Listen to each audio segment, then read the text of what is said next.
was like at the trial and they found him not guilty? What went through you? Did you feel that would happen, or what did you believe up until that moment?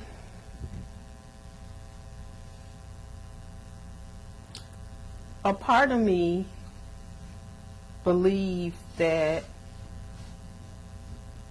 America had come that far in order to convict someone, in order to hold someone accountable for what they've done.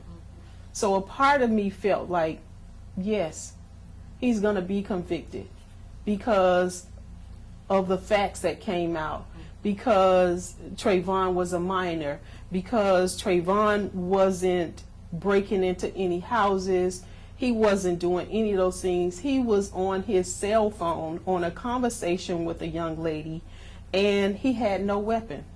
So we thought surely they would see those things. Then another part of me says, we came so far and we still have so far to go. So I really had mixed feelings, but I think for the most part, I thought that he would go to jail and he would be held accountable. And when it did not happen, of course it was devastating. Of course it was, we couldn't believe it. We just absolutely it was incredible. Could not believe it. I mean, I remember sitting at the trial. I mean, we were there every day, and I just remember feeling sick at some of the things that I've seen, just feeling sick, just feeling terrible about being there. And I thought that the worst thing was to see my son at the funeral laying in a casket. I thought that was the worst thing that I could see. But to see those pictures of the body and just to see how they portrayed him, Trayvon was the victim, and I think a lot of people got away from that he was the victim. Right. So they wanted him to be this bad boy type. They wanted him to be this thug. They wanted him to be all of these bad things to try to justify why this man took his life. Who wanted and it I to be? think Is that white America?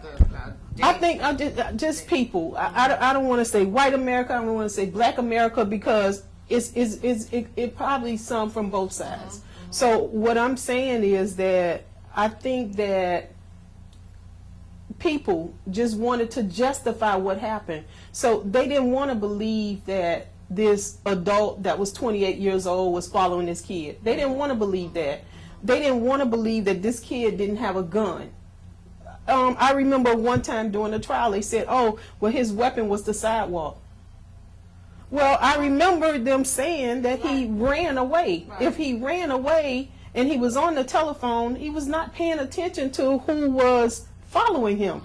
You know, so it's a lot of things like that makes me think about what happened.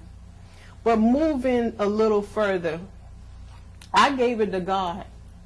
I prayed about it, and I asked God to take it away from me, because I didn't want that bitterness inside. I didn't want to continue to live with that type of hurt.